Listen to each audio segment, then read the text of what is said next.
Como a gente noticiou no início do programa, o Supremo Tribunal Federal voltou do recesso com uma postura mais crítica, até mesmo mais dura em relação ao governo. Bolsonaro foi derrotado na questão da FUNAI, vai ter que se explicar sobre a fala relacionada aos desaparecidos políticos. Até a Lava Jato foi parar na mira do STF. Para a gente entender o significado dessa postura dos ministros, eu converso agora com o professor de Direito Processual Penal, Fernando Ideu. Oi, Fernando, tudo bom? Voltou de férias? Seja bem-vindo! Oi, Thalita, boa tarde a todos. Voltei, tudo de volta aí, depois de uma breve pausa. Essa semana que aconteceu tanta coisa, né? A gente sentiu falta, pois é. É verdade. Vamos lá, explica pra gente.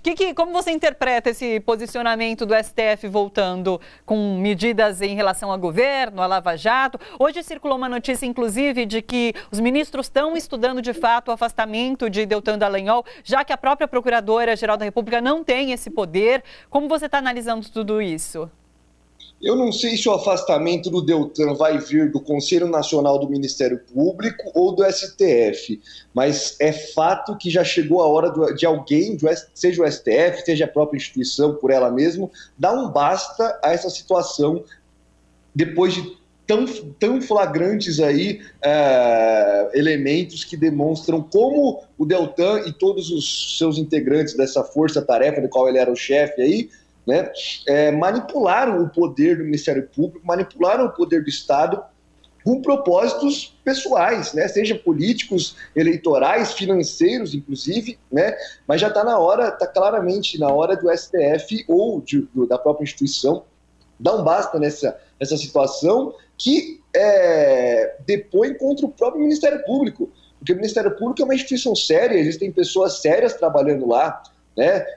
Não pode um procurador como o Deltan, que fez tudo que ele fez e está sendo revelado agora, permanecer impune nessa sua função, né? Ele tem que ser imediatamente afastado da Lava Jato e, quem sabe, até sofrer sanções mais graves, inclusive na própria instituição, aí, na própria carreira. Sim. O STF pediu as mensagens, inclusive, para que tenha em mãos as mensagens dos hackers.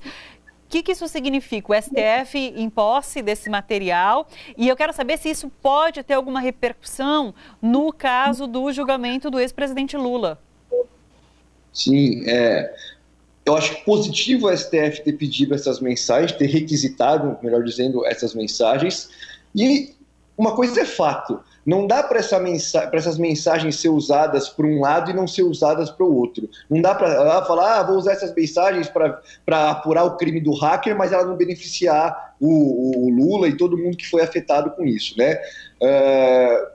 Eu acho o seguinte, o STF está sentindo na pele aí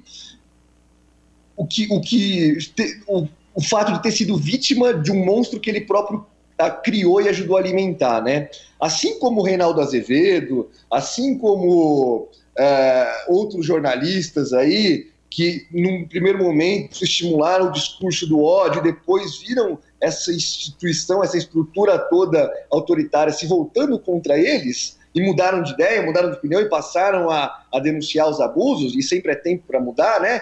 Não importa menos do que as motivações, o que importa é você mudar, importa sejam as pessoas afetadas diretamente, sejam as instituições que se vejam vítimas disso, mudarem o posicionamento. E eu acho que também por isso é tempo do STF mudar. As mensagens divulgadas recentemente do Deltan, falando do Toffoli, da esposa do Toffoli, do primo do Toffoli, ele investigando o ministro do STF, isso é um escândalo, né? Isso é totalmente inadmissível. E talvez o STF, sentindo isso na própria pele, ajude a restaurar o que resta aí de dignidade e comprometimento com o Estado de Direito e com a Constituição Federal, né? Você falou bastante sobre a questão da politização nessa troca de mensagens em específico, porque, e você pode explicar isso, para uma investigação acontecer precisa ter um fato e essa investigação parte de um fato. E o que Deltan estava fazendo era escolhendo pessoas e para partir para a investigação. E isso não é possível, isso não pode acontecer, é isso mesmo? Exatamente. Qualquer país pelo menos que se diga, que se proponha democrático, deve adotar um sistema punitivo de direito penal do fato. Então você investiga, você processa, mas sempre com relação a situações fáticas, né? A condutas e não a pessoas. Você não investiga uma pessoa, você não vai atrás de uma pessoa, você vai atrás de um fato, de uma conduta cometida por essa pessoa. Então, antes de ter investigação, precisa ter a suspeita, o indício de que essa pessoa cometeu uma conduta e você vai investigar essa conduta.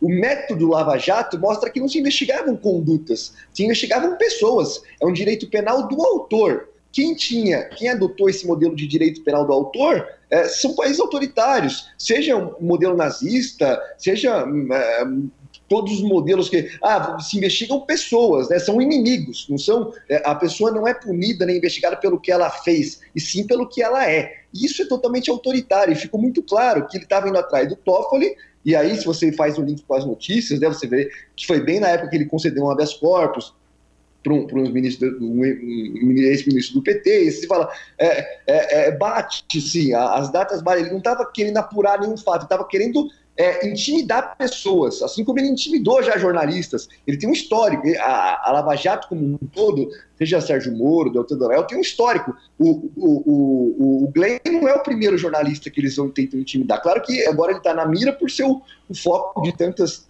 notícias e tantos holofotes, mas eu fui advogado de Eduardo Guimarães, não sei se o pessoal vai lembrar, mas o Moro foi atrás de Eduardo Guimarães para buscar a fonte dele. O Moro foi a força-tarefa aí como um todo, divulgou mensagens do Reinaldo Azevedo com a fonte dele para intimidar o Reinaldo, para expor publicamente jornalistas. Então não é o primeiro, o Glenn não é o primeiro jornalista, né? E assim como eles foram atrás de jornalistas, eles foram atrás dos políticos, dos empreiteiros, dos empresários, com um propósito ideológico e também, o que é pior de tudo, com um propósito de lucrar com isso. Para mim, talvez a coisa mais escandalosa disso tudo seja o Deltan querendo lucrar com palestras e ainda propondo criar uma empresa no nome das esposas para que isso não chame atenção, né? E esses são os caras que diziam combater a corrupção, gente, né? É escandaloso, né? Tem que dar a real dimensão para o escândalo que está sendo revelado finalmente aí, escancarado, desnudando essa farsa da Lava Jato. Especialmente em relação ao ex-presidente Lula, você acha que o STF vai sofrer uma pressão para que esse julgamento vá a plenário o quanto antes? Porque não tem data certa ainda, né? Prometeram para esse segundo semestre, mas sem data certa. O controle da pauta é um grande problema do STF, né? Acho que já era urgente, antes do recesso, ter decidido definitivamente a questão do Lula. Não foi, passou o recesso, agora está ainda mais evidente essa necessidade, né? Agora o STF vai ter essas mensagens aí, supostamente hackeadas pelo cara lá de Araraquara. Agora, você pode discutir a ilicitude dessa prova para punir o Sérgio Moro, para punir o Deltan, nem acho que sejam lícitas, né?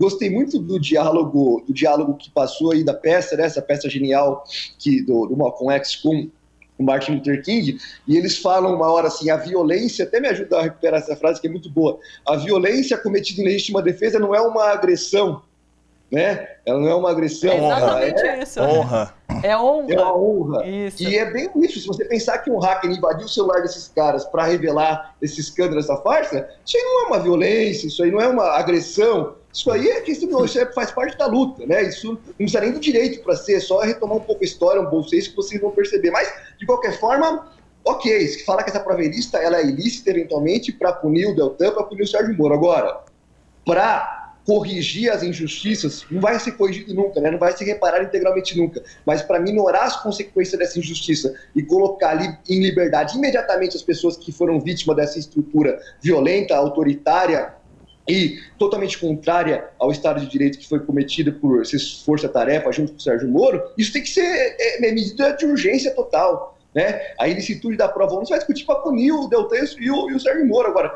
para liberar o Lula, para liberar todo mundo que foi vítima dessa estrutura punitivista, isso tem que ser urgente, e o STF tem que se dignar a cumprir minimamente a Constituição e colocar em liberdade imediatamente essas pessoas. Olha só, você que curte a TVT e quer contribuir com a gente para que a nossa programação chegue cada vez mais longe, se inscreva no nosso canal do YouTube /Rede TVT e torne-se membro. Ou então faça a sua contribuição em nosso Catarse. É só acessar catarse.me/TVT. A gente agradece.